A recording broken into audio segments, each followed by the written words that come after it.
Tip tip tip टपकती हुई glucose की बूंदें पिछले 4 दिनों से लगातार मेरे शरीर में प्रवेश कर रही थीं। इसके अलावा जाने कितनी दवाइयां, इंजेक्शन, विटामिन, प्रोटीन मेरे शरीर में जा रहे थे, पर शरीर पर इनका कोई असर हो रहा ये महसूस नहीं हो रहा था। बेचैन मन, अशक्त शरीर, उबाऊ दिनचर्या, गमगीन माहौल जीवन को निरंतर मौत की ओर धकेल रहे थे। पीपी किट पहने डॉक्टर, नर्स और वार्ड बॉयज तनाव, उदासी को कम करने में असमर्थ लग रहे थे। चारों ओर शोक ही शोक पसरा था। जाने कितने चले गए और कितने और इस महामारी की भेंट चढ़ेगे कोई नहीं जानता। सांत्वना के शब्द बिल्कुल खोखले और बेमानी लग रहे थे। जब से मैं इस कोविड अस्पताल में भर्ती हुआ, मन रह रहकर मौत की कल्पना करते हुए अपने आप से डर रहा है।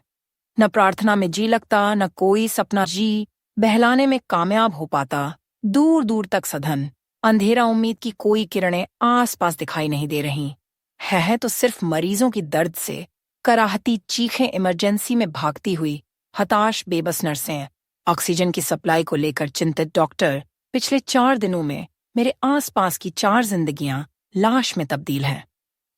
गई इस खौफनाक माहौल में जब अपनी ही सांस को बारी बारी कभी ऑक्सीमीटर से, कभी नाक के आगे उंगली रखकर चेक करना बनता है, तो दूसरों पर भला क्या भरोसा हो। सांस चलती है तो दिल पर संदेह की सुई अटक जाती है, और दिल धड़कने की आवाज से भी तसल्ली नहीं होती, तो दिन में कई कई बार थर्मामीटर लगाने की अजीब सी बीमारी जहन में पलने लगती है। लगता है यमदूत बस आने ही वाला है। सोचते हुए रूह कांप जाती है। पिछले कई दिनों से यही सब तो भुगत रहा हूं मैं। जब भी समाचार सुनता हूं, विषबैल के बढ़ते हुए आंकड़े मेरे भीतर की जीवटता को तिल तिल कर मारते हुए प्रतीत हो रहे हैं। कभी कभी मन में सवाल उठता है कि ये क्यों हो रहा है। भगवान खुदा, परमात्मा कहाँ, कौन सी गुफा में बैठ गया कि उसे कुछ सुनाई नहीं दे रहा, कुछ दिखाई नहीं दे रहा। फिर अगले ही पल इसका प्रतिकार करते हुए अपना ही दिल, दिमाग कहता है, भगवान खुदा, परमात्मा कोई भला क्यों करेगा। तुम्हारी सहायता, स्वर्ग सी धरती का तुम लोगों ने क्या हाल किया है। अंधाधुंध प्रदूषण, अशांति, तनाव, लोभ, ईर्ष्या, द्वेष की आग में सुलगते हुए इस ब्रह्मांड का कितना शोषण किया है तुमने। तुम मानव नहीं दानव हो। दानव फिर भी बात करते हो, परमात्मा की धिक्कार तुम्हें। 100 धिक्कार विजय के हाथ अपने कानों पर चल गए। कनवी सच्चाई से रूबरू होना वश की बात नहीं थी। जो आया है उसे एक दिन जाना, पर कदम कदम बढ़ते मौत के साए में जीना मरने से कई गुना डरावना होता है। इसे उन सब ने महसूस किया जिन्होंने 14 दिन अकेले अस्पताल में बिताए। कोई सर पर हाथ रखकर सांत्वना देने वाला, कोई 4 बार मनुहार करके खाना खिलाने वाला, कोई दवाई लेने के लिए आंख दिखाने वाला, न कोई दूध न पीने पर अपनी कसम देने वाला। इतने पर भी तो बस नहीं, कोई मर जाए तो 4 कंधे भी नसीब नहीं होते। बाप के मरने पर बेटा नहीं जा पाया, और बेटे के मरने पर बाप। उफ, जिंदगी बस अजीब सी दास्तां बनकर रह गई है आजकल। जिंदगी में बंगी से बंगी मुसीबत से मैं कभी नहीं घबराया, पर आजकल दिल दिमाग सब के सब जंग हो रहे हैं। इसे वहम कहें या डर या वातावरण का असर, कि पिछले 6 महीनों में 12 बार अपना कोविड टेस्ट करवाया होगा मैंने, पर हर बार नेगेटिव। लेकिन चूहे की मां, भला अब तक खैर मनाती इस बार रिपोर्ट पॉजिटिव थी। 1-2 दिन ओल्ड एज होम में आइसोलेशन में रहा, पर लगातार बढ़ती हुई खांसी, उखाती हुई सी सांस, जीभ से नदारद हुदारत होता स्वाद, आवाज में भारीपन। कोई रिस्क नहीं लेना चाहता था मैं, न अपने लिए न अपनों के लिए। वृद्धाश्रम छोड़कर मैं दयाल जी हॉस्पिटल में आ गया, पर यहां स्थिति सुधरने के बजाय बिगड़ती चली जा रही थी। 2 दिन बाद ही मुझे ICU में शिफ्ट कर दिया गया।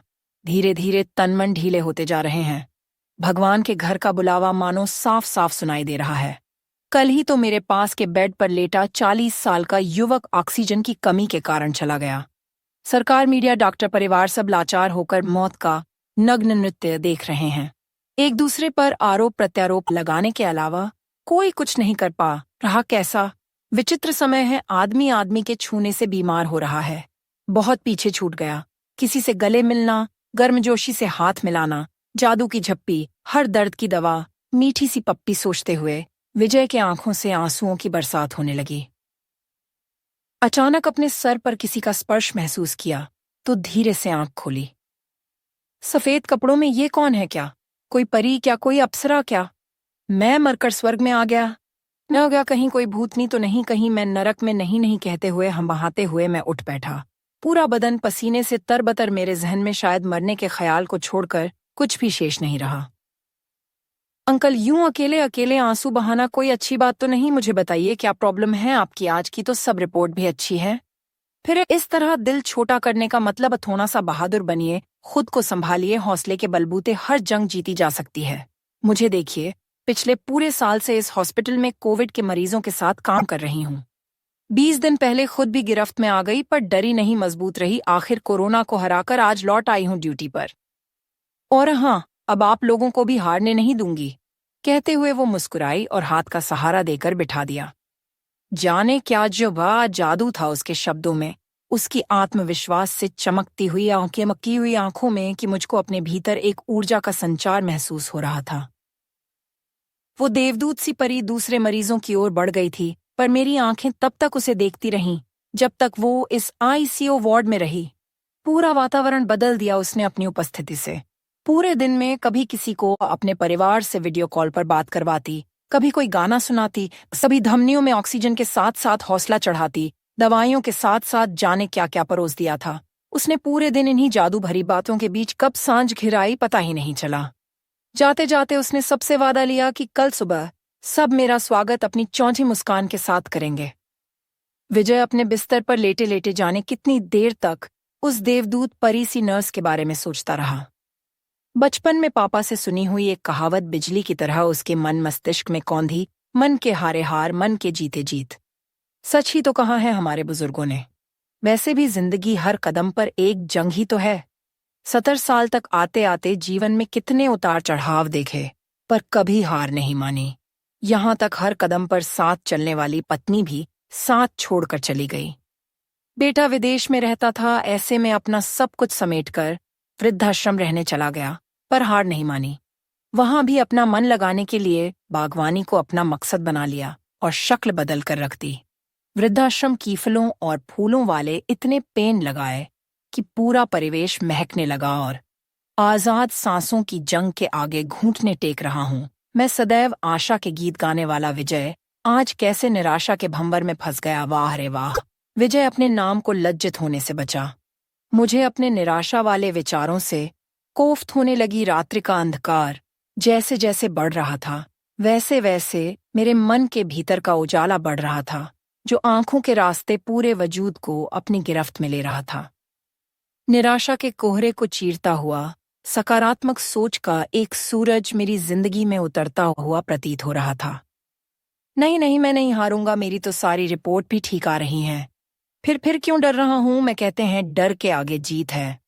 अब बिल्कुल नहीं डरूंगा। कोरोना रूपी राक्षस को हर हाल में हराऊंगा। सांसों की इस जंग में मुझे विजयश्री का वरण करना है। पता नहीं ये संकल्प शक्ति का कमाल था या उस नर्स की मीठी अपनत्व से भरी बातों, जादू या फिर दवाइयों का असर भी हो सकता है। बंगी देर तक सोता रहा आज मैं। अचानक मीठी सी आवाज में मैंने अपना नाम सुना। विजय अंकल उठिए, कितना सोएंगे? लगता है कल रात सारे घोने बेचकर सोए थे। आप जिस परी को पूरी रात याद करता रहा, वो ठीक उसके सामने खड़ी थी।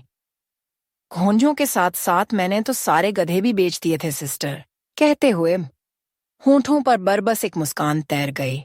कल तक जिस खामोशी को मैंने अपना जीवन मान लिया था, आज वो मुंह चुराकर भाग गई थी। एक अरसे बाद सांसों को लयबद्ध तरीके से चलता हुआ महसूस किया था मैंने। अरे वाह, बातें बहुत अच्छी करते हैं विजय अंकल।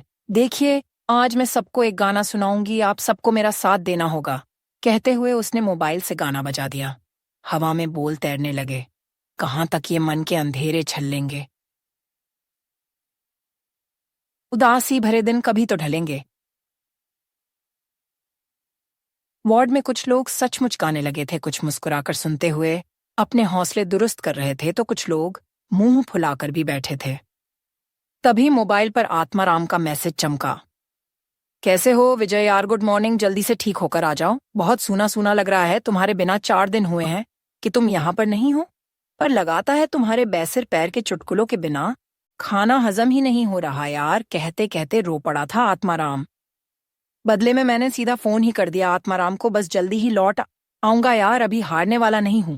मैं अभी तो बहुत काम बाकी है, मेरे लगाए पेड़ों के आम अमरूद खाने भी बाकी हैं, और हाँ, जहां मैं पढ़ाने जाता हूँ उन गूंगे बहरे बच्चों की जिंदगियों को संवारना भी बाकी है। अभी यमदूत मेरा बाल भी बांका नहीं कर सकते, बस 10 दिन बाकी हैं। वे भी यूं निकल जाएंगे चुटकियों में, और हाँ, 10 दिन बाद जब आऊंगा तेरे हाथ की पूरन पोली खाऊंगा। देसी घी डालकर कहते हुए विजय ने इतनी जोर से ठहाका लगाया कि पूरे वार्ड के लोग के साथ सिस्टर भी उसे देखने लगी।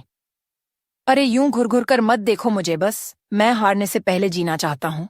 सांस के संग जब निम्दे में विजय पाना चाहता हूँ, कुछ करना चाहता हूँ, खुद के लिए, समाज के लिए चीरना चाहता हूँ, निराशा के कोहरे को लौटाना चाहता हूँ, इस दुनिया को उसकी खूबसूरती कहते हुए विजय को लगा उसकी आंखों में आशाओं का सूरज उग रहा है।